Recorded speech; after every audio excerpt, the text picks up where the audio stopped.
I was just saying, gracious up here, how thoroughly impressed I am by the. We're going to talk about the difference between involvement and engagement, because there is a big difference between parental involvement and parental engagement. We're going to talk about the why of creating a culture of parental engagement, and the culture is truly one of the key words. I know you've heard the word culture numerous times, over these past handful of days, and it's because it's so significant. We're going to talk about 4 focus areas that, as we hit those focus areas, I'm going to want you to start to think, what focus area do I want to work on in my classroom? What focus area do I, and if I didn't have learning outcomes up and they came in here, it would be an ugly thing, like if I went into their classroom and that was the case. So, the learning outcomes provide learners with strategies that can be replicated at their school site, and that's the key. You want to be about a culture of relationships, accountability, high expectations, and support for all. We can't talk about parent engagement, we can't talk about student achievement without talking about relationships, and we can't talk about it without talking about supports.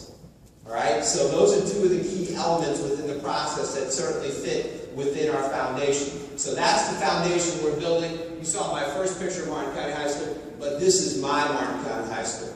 Okay, these are my kids, my seniors, and our first graduation. And as we, like I said, as we take them and move them across their finish line that evening. So for me, it's personal as far as each one of my 112 students at this point in time, and then it's personal in another way too. Okay? It's personal because I'm going to share a lot of strategies with you today. When you pull down the PowerPoint for maybe some of the strategies you might not get to, they're there, they're sitting for you. There's a lot of great research out there, there's a lot of great research. That's what you have to remember. You want to develop a culture that fosters parent engagement. You utilize the strategies to get there, but it's all about that culture. And as you've heard Bill Daggett, Ray McNulty talking about how culture trumps strategy, this is another version of it from Andy Grove, how culture eats strategy for lunch. Okay, I like that one. This is even a little more vivid and graphic.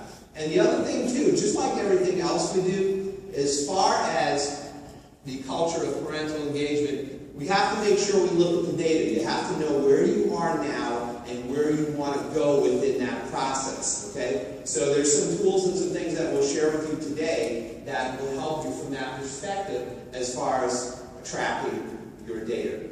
And please, when we're talking about relationships, and this is from the handbook, I don't get any commission on this, engaging parents in student learning that they have out there. They talk about the KLP factor, know, like, and trust.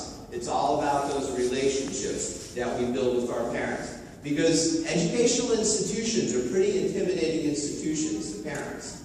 Okay, if you just think about the letters and the acronyms we talk in the IEPs and the RTIs and the PBISs and so on and so forth. So we have to make sure that that culture emphasizes knowing, liking, and trusting. All right, here we go. Involvement, engagement that I heard in some of the discussions. When you're talking about involving, you're talking about it becoming in research. I'm going to give you one slide because you're not here for the research, but I feel compelled to give you a little bit of why. All right, this is just from an NEA policy brief 2008. Now, normally I would never take a quote this long and put it up in an audience this big, but it's too good not to. So, this is a good formative assessment tool. All right, where do you use involvement? Obviously, is we move towards common core, and if we're going to bump up that rigor, relevance, and relationships, we have to get our kids involved in the process. All right, that's a no-brainer. Ideas to have lots of ideas. Okay, I have lots of ideas and lots of strategies today because I know every classroom